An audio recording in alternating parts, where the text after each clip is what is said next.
A raise? You should be grateful we even keep you. Victor laughed, his voice bouncing off the conference room walls. I sat perfectly still in my chair, the quarterly performance review folder open before me. 7 years of exceptional evaluations. 7 years without a single pay increase. Penny, your request is. Diane, the CFO, tilted her head with exaggerated sympathy. Ambitious, considering market conditions. The leadership team exchanged knowing glances around the table. 8 people who collectively made decisions about my worth while knowing nothing about what I actually did for them. I developed the calibration method that increased our precision by 37%, I said, keeping my voice steady. Production time was cut in half. The Eastbrook contract alone, which we secured through aggressive negotiation tactics, interrupted Ben, VP of Sales, though we both knew it was my technical specifications that won that deal. I've trained 16 junior technicians since I started. I've personally troubleshot critical issues for our top clients. The European expansion would have collapsed if I hadn't. Team effort, Victor cut in, drumming his fingers on the polished surface. Everyone pulls their weight here, Penny. My salary hasn't changed since I was hired. I'm only asking to align with current industry standards. Victor leaned back, exchanging amused glances with the others. Industry standards are for average contributors. If you want extraordinary compensation, show us extraordinary results. My chest tightened. The calibration breakthrough I'd pioneered had generated millions. Last quarter's report, which I wasn't supposed to have seen, attributed a 28% profit increase directly to proprietary technical innovations. The numbers speak for themselves, I said, sliding the market research across the table. Engineers with my qualifications and output are compensated at least 30% higher. Victor didn't even glance at my carefully prepared documents. He simply pushed them back. A raise? You should be grateful we even keep you, the VP laughed during my review. The whole leadership team nodded in agreement. I stood up, placed an envelope on the table, and said, "Thank you for your time."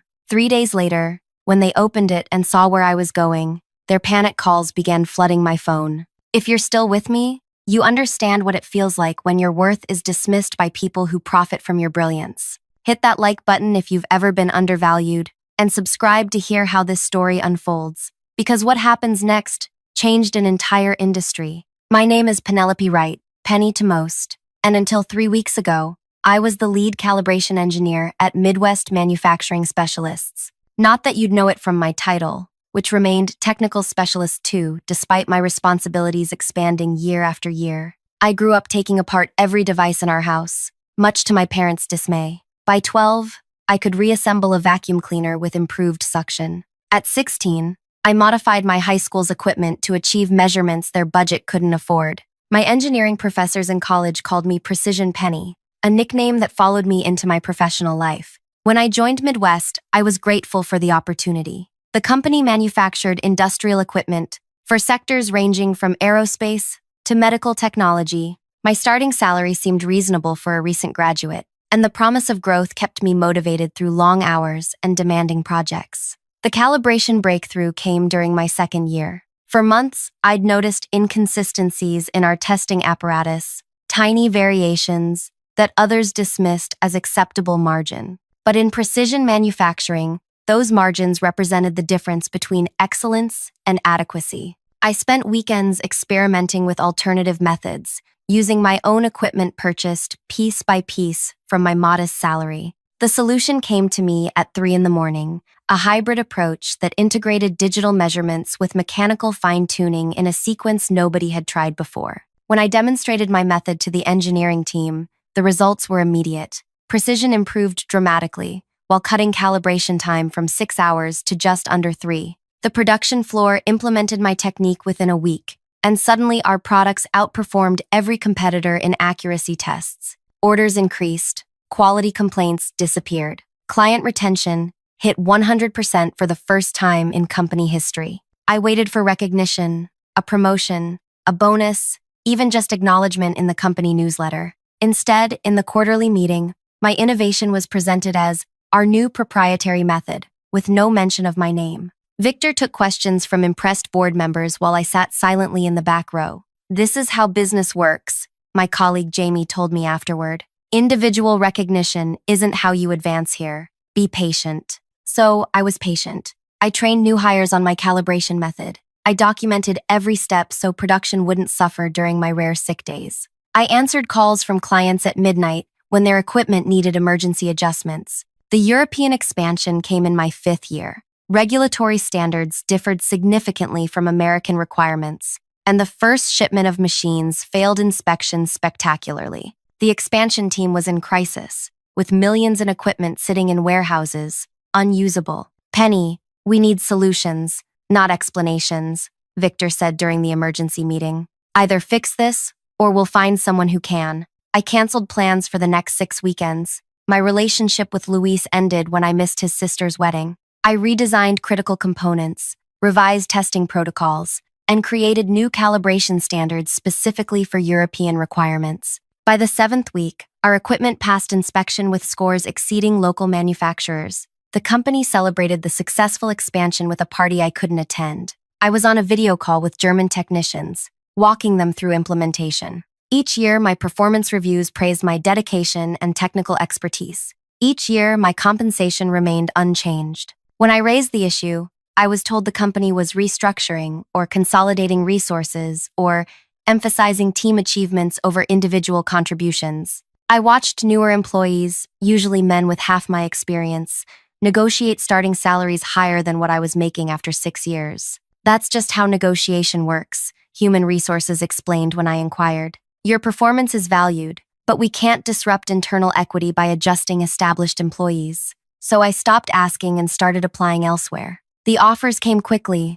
My reputation in the industry had spread, despite the company's effort to brand my innovations as their collective achievement. I declined 3 positions out of misplaced loyalty before an unexpected email arrived in my personal inbox. "Your calibration method has revolutionized equipment precision standards," wrote Olivia, director of the Industrial Certification Authority. "We're creating a new position, Chief Innovation Officer, to modernize certification protocols across the industry. Based on your contributions to the field, we'd like to discuss your interest." The ICA sets the standards that every manufacturer in our sector must meet. Their certification is the difference between market access and bankruptcy. Their offer included compensation that made my current salary look like a clerical error, plus authority to shape industry practices. I met with Olivia for dinner, intending only to gather information. 3 hours later, surrounded by empty plates and pages of notes about potential improvements to certification standards, I realized I'd found my path forward.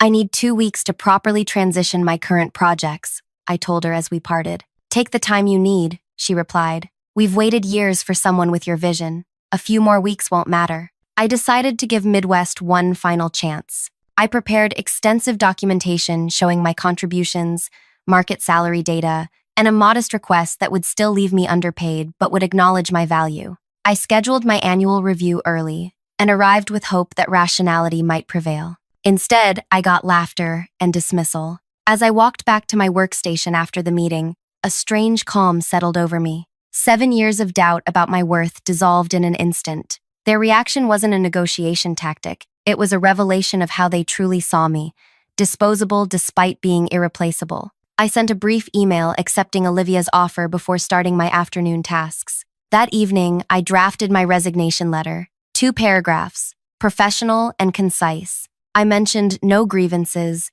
made no accusations. I simply stated that I would be departing in 2 weeks to pursue another opportunity and would ensure all my projects were properly transitioned. I slipped the letter into an envelope and placed it in my bag for tomorrow. My phone lit up with a text from Jamie. "How'd the review go?" I stared at the screen for a long moment before replying, "Exactly as expected." The next morning, I arrived at work as usual. I greeted security, prepared my workstation, and began addressing urgent client requests. At precisely 9:30, I walked to the conference room where the leadership team was having their daily briefing. I knocked once and entered. 8 pairs of eyes turned to me with mild surprise. "Penny, we're in the middle of something," Victor said, annoyed at the interruption. I approached the table silently and placed the envelope in the center. "Thank you for your time," I said, and walked out, closing the door behind me. The envelope remained unopened for 3 days. I continued working, documenting processes, and training colleagues on aspects of my role that only I understood.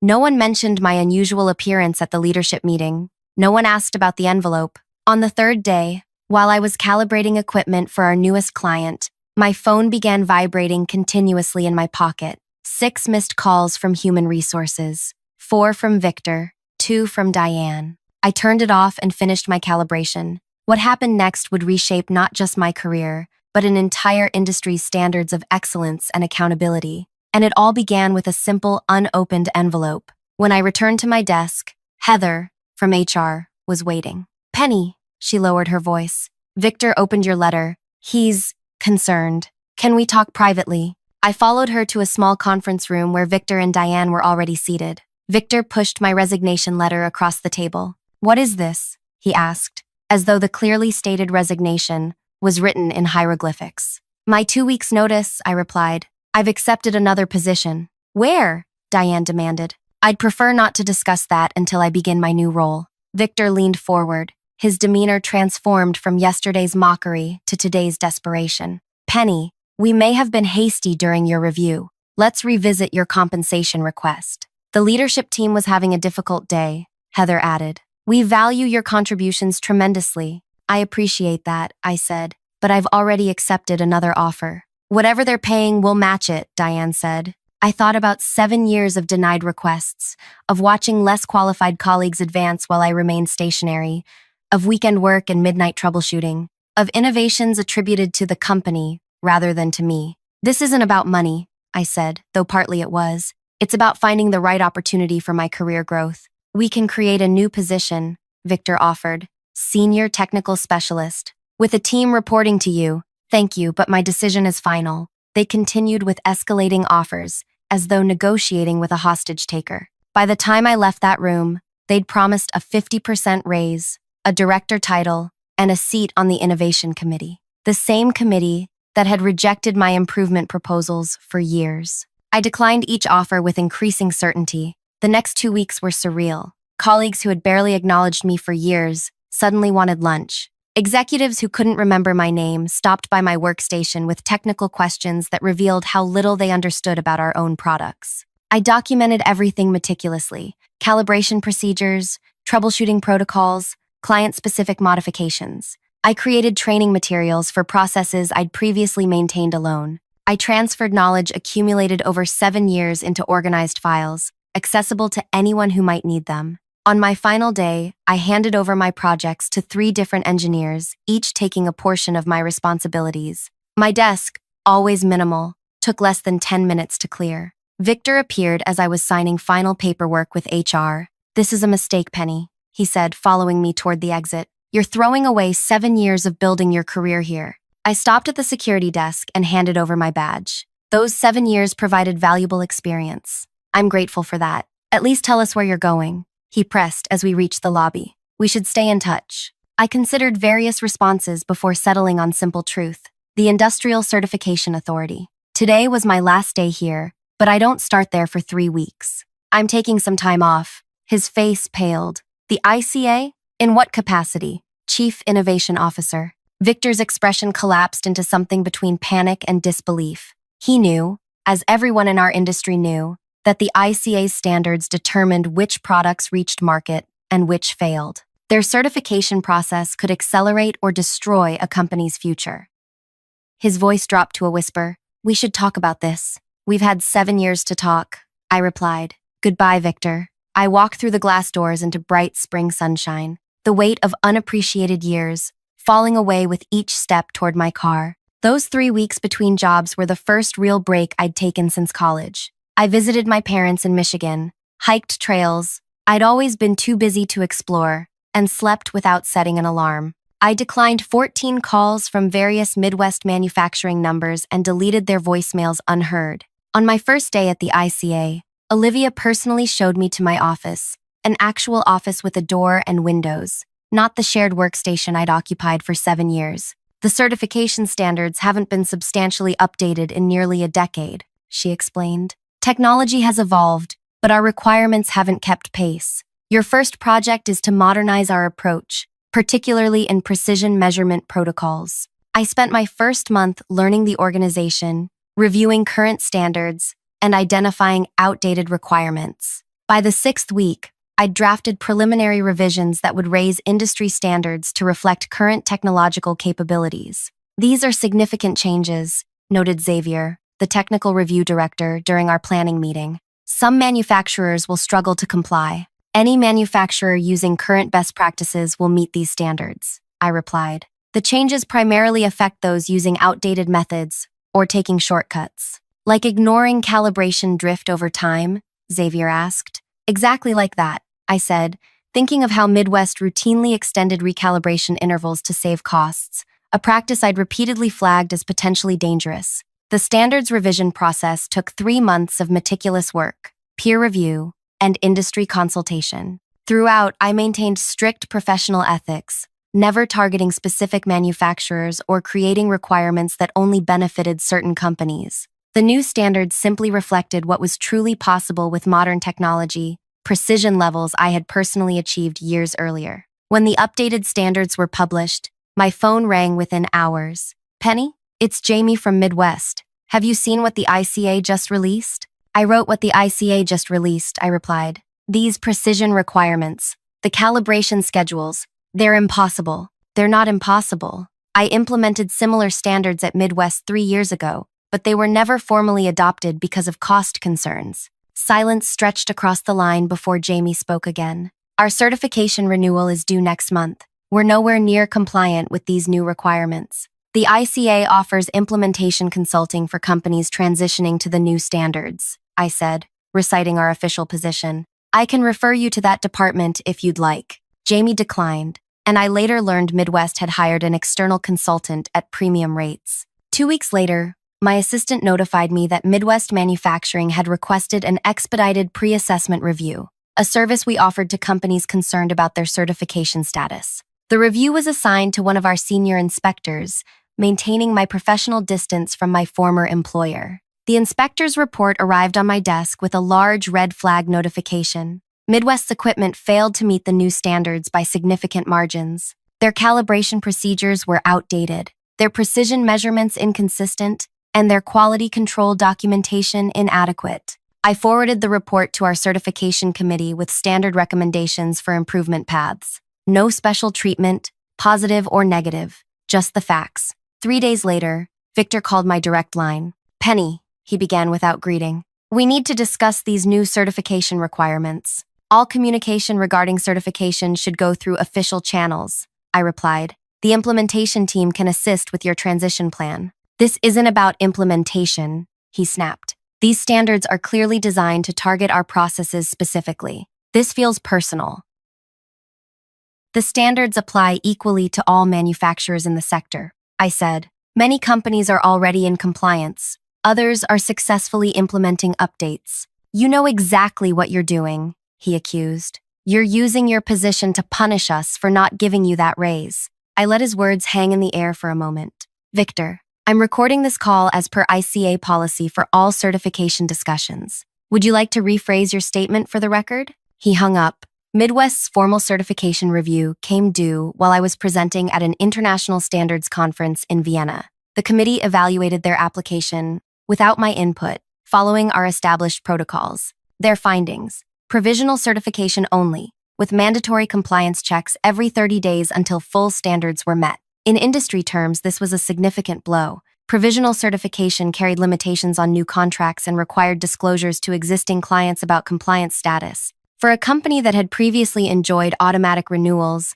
thanks largely to my behind-the-scenes corrections before official inspections, this represented both a practical and reputational crisis. Upon my return, I found 27 messages from various Midwest executives, escalating in urgency and desperation. I responded with a single email directing all certification inquiries to our official channels, copying our ethics compliance officer to maintain transparency. The industry summit 6 months later highlighted how dramatically standards had shifted. My keynote presentation on precision requirements for next-generation manufacturing drew attendees from 4 continents. In the front row sat Midwest's leadership team, including Victor and Diane, taking notes with the focused attention of students before a final exam. During the networking reception afterward, Ben from Midwest approached me, champagne glass in hand, but sobriety in his expression. Impressive presentation, he said. We've hired 3 specialists to implement the new standards, but progress is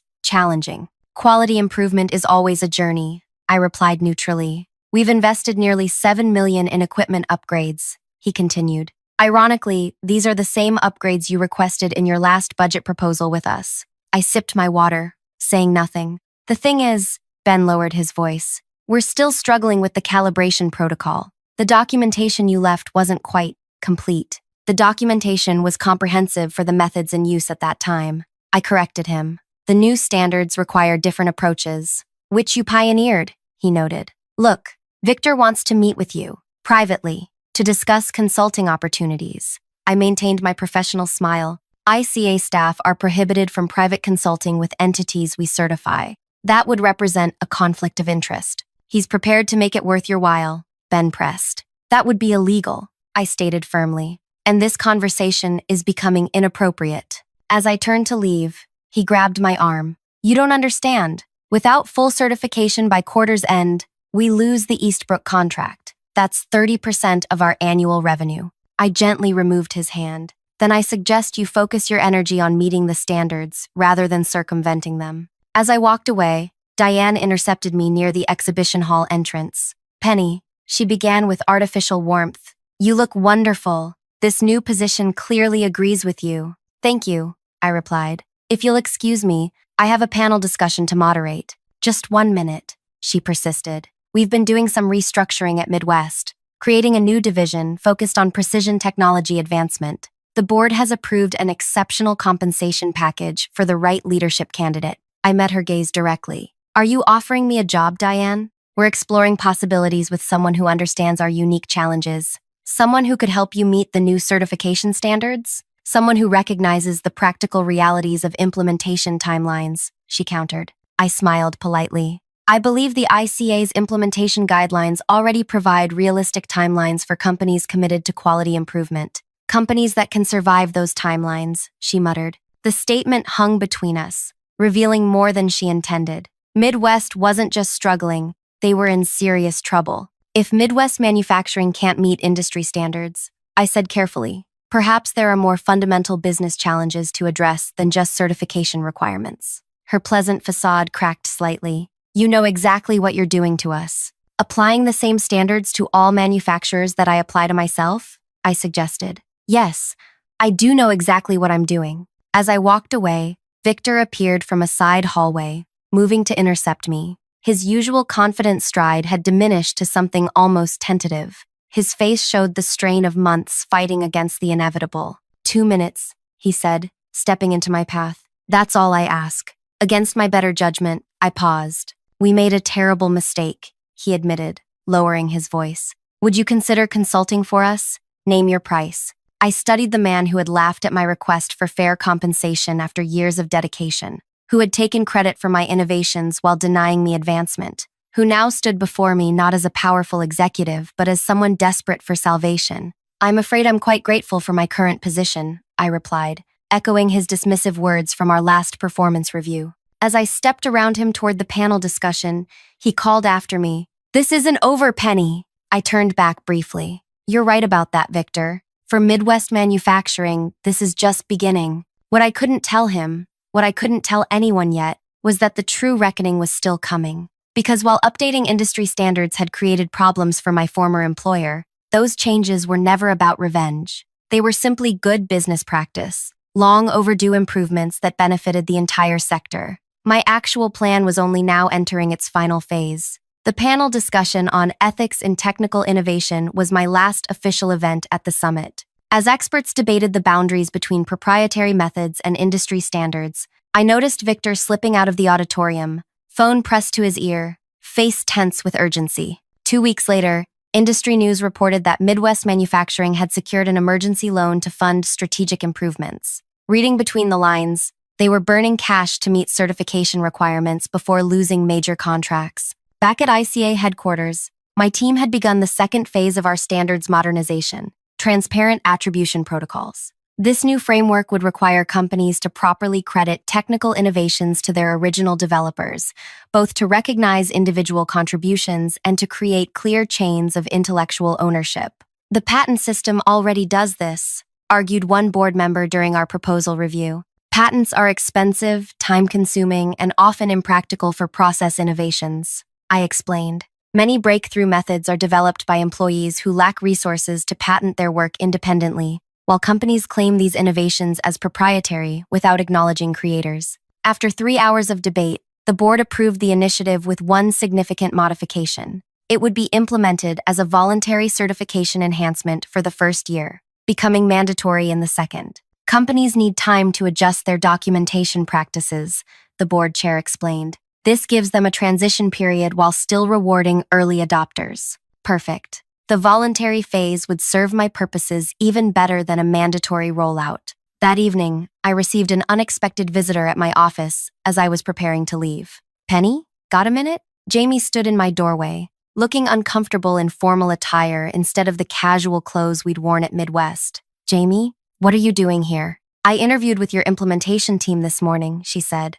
They offered me a position starting next month. I gestured to a chair. Congratulations. But why would you leave Midwest? You've been there longer than I was. Jamie's expression darkened. Things have changed since you left. They brought in consultants who blame everyone but leadership for the certification problems. 3 senior engineers were let go last week for failure to maintain technical standards. That's not surprising, I said, but disappointing. There's more, Jamie continued, leaning forward. They've been going through your old files, claiming you deliberately sabotaged documentation before leaving. Victor told the board you orchestrated the new standards specifically to damage Midwest. I smiled slightly. And yet, they've offered me jobs and consulting contracts repeatedly since I left. Desperation makes people inconsistent, she shrugged. But listen, I'm not here just about the job. I thought you should know they're developing a formal complaint against you and the ICA, alleging conflict of interest in the standards development process. My smile widened. Are they really? Jamie studied my expression. You don't seem concerned. Because I've done nothing wrong, I replied. Every step in our standards development was documented, peer-reviewed, and approved through proper channels. My personal history with Midwest was disclosed and properly managed. They're saying you had access to proprietary information that you're now using against them. The certification standards contain nothing proprietary to Midwest, I said. They reflect industry best practices that dozens of manufacturers already implement successfully. Jamie nodded slowly. That's what I figured, but they're desperate. The Eastbrook contract is hanging by a thread, and 3 other major clients are reviewing their options. As Jamie left for her orientation meeting, I considered the implications. A formal complaint would be inconvenient but ultimately beneficial to my plan. It would trigger exactly the type of scrutiny I'd been carefully preparing for. The next morning, I received a formal notice that Midwest Manufacturing had indeed filed a complaint with the ICA's Ethics Committee and the Industry Oversight Board. They alleged that I had weaponized inside knowledge and manipulated certification requirements to target specific operational methods used by Midwest. I forwarded the complaint to our legal team with a brief note. Proceeding as anticipated. Please implement Protocol 37. Protocol 37 was our standard response to certification challenges. A. Comprehensive review of all documentation related to standards development, including every draft, comment, and revision. It was typically a 3-week process that produced hundreds of pages of evidence supporting our methodologies. For the next month, I continued my regular duties while the ethics investigation proceeded. I made no public comments about Midwest, maintained strict professional boundaries, and focused on our new attribution framework. 3 manufacturing leaders approached me about early adoption of the attribution standards, eager to position themselves as ethical innovators. I worked closely with their teams to implement the voluntary certification, establishing processes that would later become industry models. 6 weeks after filing their complaint, Midwest requested an urgent meeting with the ICA board. As Chief Innovation Officer, I was invited but recused myself due to the ongoing ethics investigation. Instead, I prepared a detailed brief for the board and watched the proceedings via closed circuit from my office. Victor led Midwest's presentation, flanked by their legal team and 2 external consultants. Gone was the desperate man from the summit. Today, he projected confident indignation. The new standards are technically sound, he conceded, but their implementation timeline is punitive and appears targeted at specific manufacturers, including Midwest. We believe this represents a conflict of interest related to Miss Wright's previous employment. The board chair responded with practice neutrality. The Ethics Committee has completed its investigation of your allegations. Their findings have been distributed to all parties. Victor accepted the thick folder handed to him, but continued without opening it. Furthermore, we've discovered evidence that Miss Wright deliberately withheld critical calibration documentation before her departure, making compliance unnecessarily difficult. This was a serious accusation, one that could damage my professional reputation if it gained traction. The board chair glanced at the Ethics Committee representative, who nodded and stood. Actually, that specific allegation was anticipated and investigated thoroughly. Page 47 of our report addresses documentation protocols at Midwest Manufacturing during Miss Wright's tenure. Victor flipped to the page, his expression shifting from confidence to confusion as he read. As you can see, the committee representative continued, Miss Wright maintained exceptional documentation standards. Her departure materials included 2,347 pages of technical documentation, 126 training videos, and detailed transition notes for each project. We've compared this to industry benchmarks and found it exceeds standard practices by approximately 340%. This doesn't align with our internal assessment, Victor argued. Critical calibration sequences were missing from the documentation.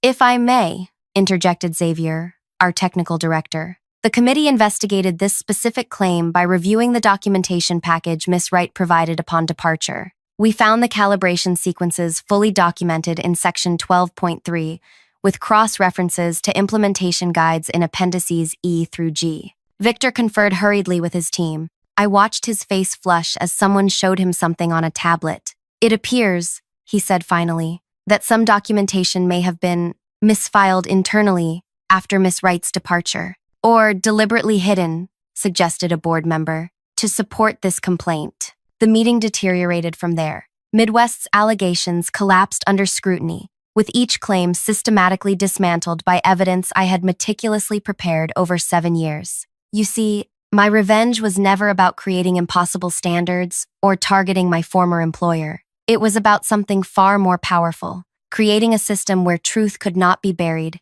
where contributions could not be stolen, and where excellence could not be exploited without recognition. For 7 years, I had documented everything, not just technical processes, but every interaction where my ideas were appropriated, every email where credit was reassigned, every meeting where my contributions were minimized. I had maintained dual records, the official documentation that met all professional requirements, and my personal archive that told the true story of innovation at Midwest Manufacturing. When I joined the ICA, I didn't need to target Midwest. I simply needed to create systems that would naturally expose what had been happening there all along. The attribution framework was the final piece, not because it would force Midwest to acknowledge me, that time had passed, but because it would prevent them from doing to others what they had done to me. 2 days after the failed complaint hearing, Midwest's board of directors announced an internal investigation into potential misrepresentation by senior leadership regarding technical capabilities.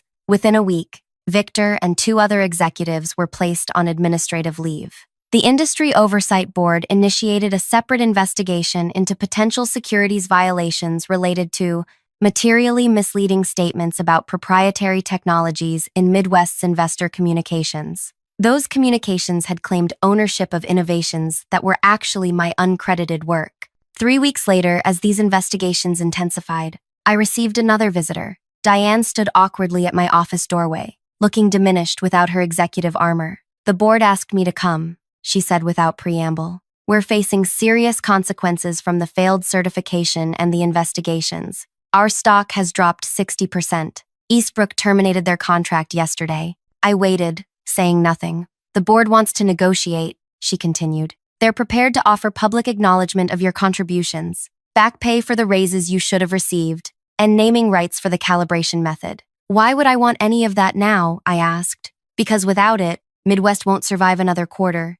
she admitted. 400 people will lose their jobs, not just leadership, engineers, technicians, people who had nothing to do with how you were treated. I considered her words carefully. The attribution framework offers a path forward for companies willing to honestly document their innovation history. Midwest could be among the first to adopt it. That would mean admitting publicly that leadership took credit for work we didn't do, she said. Yes, I replied simply. It would mean telling the truth. She nodded slowly. I'll take that to the board. But Penny, was this your plan all along? From the moment you placed that envelope on the table? I met her gaze directly. My plan was to create an industry where innovation is properly attributed and excellence is properly valued. What's happening to Midwest is simply the natural consequence of years of decisions made by its leadership. The following month, Midwest Manufacturing became the fourth company to adopt the attribution framework. Their implementation included a public reconciliation of innovation credits,